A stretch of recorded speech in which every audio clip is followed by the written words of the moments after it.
দেখুন, বলতাম না সমাজে পরিবেশের দাম কিন্তু লাখ টাকা। পরিবেশের দাম কত? লাখ টাকা।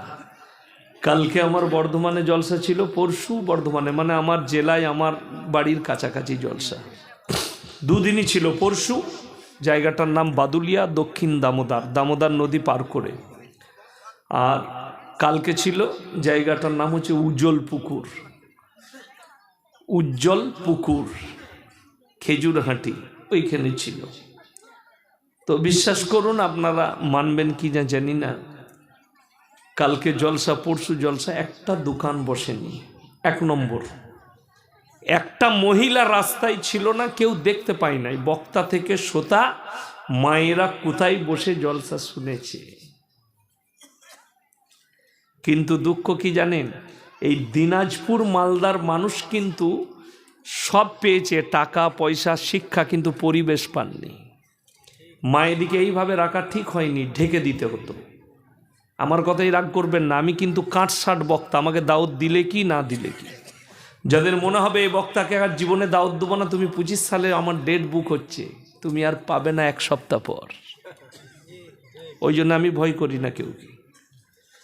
তো আল্লাহর কৃপায় আল্লাহ মায়েদিকে একটা বিশেষ মর্তবা দিয়েছে। দেখুন, আমি এখনো বয়ান শুরু করি নাই, ময়দান তৈরি করছি, বয়ান করি নাই। কোরআনে একটাও পুরুষদের নামে সূরা নাই, কিন্তু মায়েদের ইজ্জতের খেয়াল রেখে আল্লাহ একটা নারীদের নামে সূরা অবতীর্ণ করেছে, সূরা নিসা। জোরে বলুন সুবহানাল্লাহ। এইখানে এই সূরার মধ্যে আল্লাহ, দেখুন আমাদের যে বংশ বিস্তার হয়, এটা শুধু পুরুষদের দ্বারা নয়, মায়ের অবদান বেশি, ঠিক কিনা? আমরা মায়ের পেট থেকে জন্ম নিয়েছি, মায়েদের অবদান বেশি আছে। ওই জন্যে আল্লাহ এই সূরার মধ্যে প্রথমে সম্পর্ক বুঝিয়েছেন। পৃথিবীর মানুষ সম্পর্ক জানতো না, আজও আপনার দিকে বুঝাচ্ছি, আজও পর্যন্ত আমাদের হিন্দুস্তানের সংস্কৃতি অনেক ভালো। হিন্দু মুসলিম, আমি ছোটবেলায় দেখেছি আমাদের দেশের হিন্দু মা বোনেদেরও চেহারা দেখা যেত না, তারা শাড়ি পরলে তাদের চেহারাটা এরম করে ঢাকা থাকতো, ঠিক বললাম না? তাদের যারা বউ মানুষ আছে হিন্দু ভাইদের, যদি কোনো হিন্দু ভাই বসে থাকেন তারা জানবেন, কি বুঝলে? আমার 30,000 জলসা ছুটছে, একটা যদি কেউ বার করে দিতে পারে আমি কোনো ধর্মকে গালি দিয়েছি, বায়ান করা ছেড়ে দেবো ইনশাআল্লাহ। কিন্তু কেউ যদি গালি দিয়েছে তার বীজ মেরেছি আমি। কোরআনকে যারা গালি দিয়েছে, ইসলামকে, তার বিরুদ্ধে বলেছি আমি। কিন্তু কোনো ধর্মের, কেন? নবীজি নিষেধ করেছে কারুর দেবদেবীকে, কারুর ধর্মকে গালি দিও না, সে তোমার আল্লাহকে গালি দিয়ে বসবে, ক্ষতিটা তোমার হবে। ওই জন্যে কোরআনে আছে ওয়াইদা খাতাবাহুমুল জাহিলুনা ক্বালু সালামা, তোমরা জাহিল মূর্খদের সঙ্গে তর্ক করো না, যাদের ইসলাম সম্পর্কে কোরআন সম্পর্কে জ্ঞান নেই। আপনি চায়ের দোকানে চা খাচ্ছেন, সে মুসলিম ছেলে হোক অমুসলিম হোক, সে যদি কোরআনের বিরুদ্ধে কথা বলে, আল্লাহ বিরুদ্ধে কথা বলে, আপনি যখন দেখবেন এর ধর্ম সম্পর্কে কোনো জ্ঞানই নেই, তাকে বলবেন ভাই সালাম আলাইকুম, পরে কথা বলবো, এখন সময় নেই, সাইড কেটে পালিয়ে যাও। এটা কোরআন বললাম আপনাকে, এটা কিন্তু কোরআন।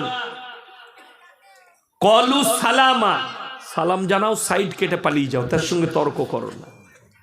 ওই জন্যে কি বুঝলেন, আমাদের দেশের মুসলমানরা আমরা আবেগে চলি, জোশে ইসলাম করে, হুঁশে লয়। তা না হলে নূপুর শর্মা বলে একটা নোংরা মেয়ে নবীজি সম্পর্কে কুরুচিকর মন্তব্য করেছিল না করেনি? আচ্ছা, আমাদের দেশে কুকুরে আমাদেরকে কামড়ালে ঘুড়ি আমরা কামড়াই তো নাকি? কথা বলে না? কামড়ানো যাবে? তাহলে আপনিও কুকুর হয়ে গেলেন। কুকুর কামড়ালে কুকুরের ইঞ্জেকশন, ভ্যাকসিনটা দিতে হবে ডাক্তারের কাছে গিয়ে, স্যার কুকুরে কামড়িয়েছে, তখন বলবে 3টে ইঞ্জেকশন লাও, বিষক্রিয়াটা কেটে যাবে। তো নূপুর শর্মার জন্যে কেউ দোকান ভাঙচুর করেছে, কেউ রাস্তা অবরোধ করেছে, কেউ আপনার হাওড়ায় পার্টি অফিস ভেঙেছে, এরা নবীজির উম্মত নয়, এরা নবীর উম্মত হতে পারে না। আল্লাহ নবী সাল্লাল্লাহু আলাইহি সাল্লাম, আল্লাহর কসম, মক্কার কাফেররা রক্তাক্ত করে দিলেন নবীজিকে, মাথা থেকে পা পর্যন্ত রক্ত, পাথর মেরে। নবীজি তারপরের দিন দোয়া করলেন, আল্লাহ তুমি কুফফারে মক্কাকে হিদায়াত দাও। জোরে বলুন সুবহানাল্লাহ। বদলার কোনো রাস্তাই নাই, কোনো রাস্তা নাই। আল্লাহ নবী যেদিনে মক্কা বিজয় করলেন, আপনার চোখ দিয়ে পানি আসবে। যারা মুসলমান বসে আছে, ভাই যদি ভাইকে গালি দেয় তা ভাই বদলা নিতে চায়। আমাদের সমাজে শাশুড়ি বউ ঝগড়া হলে বউকে যদি দুটো কথা শোনায়, বউ 5টা কথা শোনায়, রেডি থাকে কবে আমার শাশুড়িকে আমি গাল দেবো।